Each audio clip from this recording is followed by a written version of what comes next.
Good morning, my dear students. I, Bhal Singh Mahesh, Principal of Program Medical Trust, College of Pharmacy, Shivgaon, welcomes you all for this lecture on topic non-communicable diseases of subject health education and community pharmacy for first year diploma pharmacy student. So, my dear student, in earlier lecture we had studied the various communicable diseases. The communicable diseases means the diseases which are transmitted from one person to another person. It including the various infections like respiratory tract infection, urinary tract respiratory tract infection. Some infections were intestinal infection, some infection or arthropod borne infection. These all um, non-communicable disease were studied in earlier lecture. If you have missed those lectures, you can see it is available on our YouTube channel. So, my dear student, today we will start a new topic, that is the communicable diseases. These are exactly opposite. It is the exactly opposite of the communicable diseases. These diseases are not transmitted from one person to another person, and these diseases are or these non-communicable diseases which are not crossed from one person to another person, they are called as the non-communicable diseases. आता पहा विद्यार्थी मित्रांनो, आपण अगोदरच communicable आणि non communicable diseases पाहत आहोत.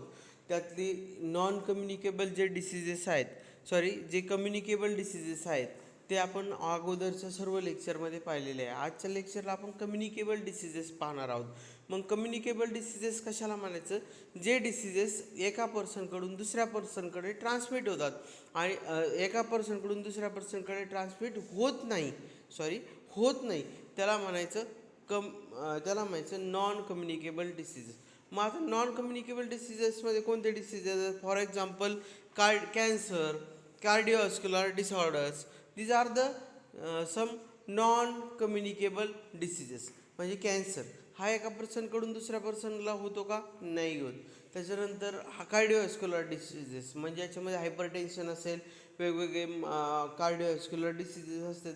हे डिसीजेस एका पर्सनकडून दुसऱ्या पर्सनला ट्रान्समिट होत नाही. अशा ज्या डिसीजेस आहेत, that diseases are called as the non communicable diseases.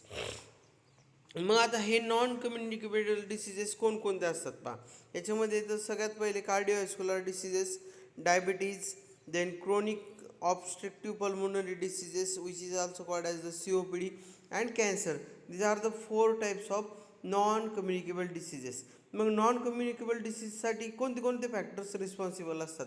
जसं कम्युनिकेबल डिसीजेस एका पर्सनकडून दुसऱ्या पर्सनकडे through the cough, sneezing, through the water असे ट्रान्समिट होत असतात. पण हे मग नॉन कम्युनिकेबल डिसीजेस का होतात किंवा काय त्याच्यासाठी रिस्क फॅक्टर आहे? The high blood pressure, physical inactivity. Suppose person physically inactive असेल, that time it is also there are chances of this non communicable diseases. Then obesity, स्थूलता ज्याला आपण म्हणतो, ते एक कारण आहे. Then next one is the raised cholesterol. बॉडीमधलं ब्लडमधलं कोलेस्ट्रॉलचं प्रमाण वाढलं असेल त्याच्यामुळे पण हे नॉन कम्युनिकेबल डिसीजेस होतात. Then decrease vegetable and fruit intake. When person do not eat vegetables and fruit, that time also these diseases, that person may suffer from these diseases. Then raise in blood glucose, ब्लडमधली शुगरचं प्रमाण किंवा ग्लुकोजचं प्रमाण ज्याला increase होणं, याच्यामुळे पण हे diseases होतात. Consumption of alcohol, tobacco, these are all another reasons for this non communicable diseases. मग नॉन कम्युनिकेबल डिसीजेस कशामुळे होतात? वेगवेगळे risk factors are there, and due to this various risk factor these non communicable diseases occur. आता आपण याच्यामध्ये पाहणार आहोत the एक चेन रिस्क फॅक्टर्स कसे असतात पहा. सगळ्यात पहिले असतात बिहेवियरल रिस्क फॅक्टर. म्हणजे it is related to that person only, की त्याचं जे बिहेवियर आहे त्याच्या बिहेवियरमुळं तो पर्सन त्या पर्सनला नॉन कम्युनिकेबल डिसीज होईल की नाही होणार हे डिसाईड होत असतं. मग त्याच्यामध्ये येतं बिहेवियरल रिस्क फॅक्टर, सेकंड येतं फिजिओलॉजिकल रिस्क फॅक्टर. मग पहा आता बिहेवियरमध्ये कोणकोणते risk factor, for example consumption of alcohol and tobacco, physical inactivity, nutrition, these are the behavioural risk factor. म्हणजे एखादा पर्सन काय करत असेल, त्याच्या बिहेवियरमध्ये अल्कोहोलचं कन्झम्पशन करत असेल, टोबॅको कन्झम्पशन करत असेल, सिगरेट स्मोकिंग करत असेल, म्हणजे हे काय बिहेवियरल रिस्क फॅक्टर आहेत. फिजिकल इनॅक्टिव्हिटी, फिजिकली कुठल्याही प्रकारची ॲक्टिव्हिटी किंवा लॅक ऑफ ॲक्टिव्हिटी असेल, किंवा nutrition, for example the person does not take the fruit vegetable, तर अशा पर्सनला काय असे रिस्क फॅक्टर असतील. अलॉंग विथ अदर फिजिओलॉजिकल म्हणजे बॉडीशी रिलेटेड रिस्क फॅक्टर, जसं की body mass index, high BMI, then blood pressure, increase in blood pressure, then blood glucose, increase in the blood glucose and cholesterol, हे other physiological factor plus behaviour factor असेल, that time the person may suffer from a disease, म्हणजे त्याच्यामध्ये डिसीजचं outcome होतं. मग ते disease कोणकोणते असतील, हार्टच्या रिलेटेड डिसीज असतील, then stroke, diabetes, cancer, respiratory diseases. These are the outcome of this behavioral risk and physiological risk factor. So my dear student, we will study first disease in topic non communicable disease, which is the hypertension. आता आपण hypertension शिकणार आहोत. Hypertension कशाला म्हणायचं, आणि hypertension मध्ये what it is also called as a silent killer. मग हायपरटेन्शनमध्ये काय होत असतं, in hypertension means increase in the blood pressure. Blood pressure ज्यावेळेस इन्क्रीज होतं त्याला आपण हायपरटेन्शन म्हणतो, आणि हायपोटेन्शन म्हणजे काय, opposite, decrease in the blood pressure. पण आपण सध्याला हायपरटेन्शन पाहणार आहोत. हायपरटेन्शन किंवा मग हे टेन्शन किंवा हायपरटेन्शन कसं मेजर केलं जातं, किंवा म्हणजे हे नेमकं काय असतं, it is the pressure exerted by the blood on the wall of artery is measured in terms of hypertension और ब्लड प्रेशर. त्याला आपण म्हणतो ब्लड प्रेशर. म्हणजे ज्यावेळेस ब्लड आपल्या आर्टरीमधून फ्लो होत असतं, आणि त्या फ्लो होणाऱ्या ब्लड त्या आर्टरीवर जो प्रेशर अप्लाय करतो त्याला म्हणायचं ब्लड प्रेशर. आणि ज्यावेळेस तो प्रेशर इन्क्रीज होईल त्यावेळेस त्याला म्हणायचं हायपरटेन्शन. मीन्स त्याचा प्रेशर फिक्स असतो, डिपेंडंट असतो. Generally it is measured in terms of mm of Hg, and it is 120/80 mm of Hg. ज्यावेळेस हा ब्लड प्रेशर इन्क्रीज होतो, म्हणजे ज्यावेळेस हे ब्लड फ्लो होतं आहे आर्टरीमधून आणि ते प्रेशरनी फ्लो होतं, that time when this pressure increases above that limit, that time the term is called as the, or that disease is called as, that condition is called as the hypertension. मग आता hypertension दोन प्रकारचे आहे, chronic hypertension, primary hypertension and secondary hypertension. Primary hypertension means hypertension without any disease is called as the primary hypertension, and it is most common form of the hypertension. आणि secondary जे hypertension असतं, that is the elevation or increase in the blood pressure associated with another disease such as kidney disease is called as the secondary type of hypertension. Understand? मग आता आपल्याला पाहायचं आहे what are the various causes, हा blood pressure का वाढतो, blood pressure वाढण्यामागचे कोणते कारणं आहेत हे आपण पाहणार आहोत. याच्यामध्ये मेन कारण आहे तीन प्रकारचे. एक आहे जेनेटिक्स, म्हणजे आपले जीन्स रिलेटेड रिझन आहे. सेकंड आहे फॅमिली हिस्ट्री, जर आपल्या फॅमिलीमध्ये कोणाला हायपरटेन्शन असेल तर ती फॅमिली हिस्ट्री. आणि थर्ड फॅक्टर जो आहे that is the environment in which we live. these are the three factors which are responsible for the hypertension. मग आता एन्व्हायरमेंटमधले कोणकोणते फॅक्टर म्हणजेच येतात इनॅक्टिव्हिटी, जे आपण लॅक ऑफ एक्सरसाइज ज्याला म्हणतो, त्याच्यानंतर स्ट्रेस, जे ताणतणाव, याचा हा पण ब्लड प्रेशर इन्क्रीज होण्यासाठी एक फॅक्टर आहे. देन नेक्स्ट ओबेसिटी, स्थूलता, हा एक फॅक्टर आहे. Then alcohol, consumption of alcohol, in many case due to the alcohol the blood pressure increases. Then high sodium diet, ज्या व्यक्तीच्या जेवणामध्ये सोडियमचं प्रमाण म्हणजे मिठाचं प्रमाण खूप सारं असतं त्याला पण हायपरटेन्शनचा त्रास होतो, कारण because the sodium is responsible for the retention of water inside the body. So this is the one of the reason for the hypertension. Then next use of tobacco and age, जसं जसं वय वाढतं age is also the factor. आता तुम्ही पाहत असाल the chances of blood pressure hypertension are more in case of elder people as compared with the younger one. Understand? So these are the various cause. These are the various cause that are responsible for the hypertension. मग आता आपल्याला पाहिजे आहे की हायपरटेन्शनमुळं कोणकोणते बॉडीमध्ये complications होऊ शकतात.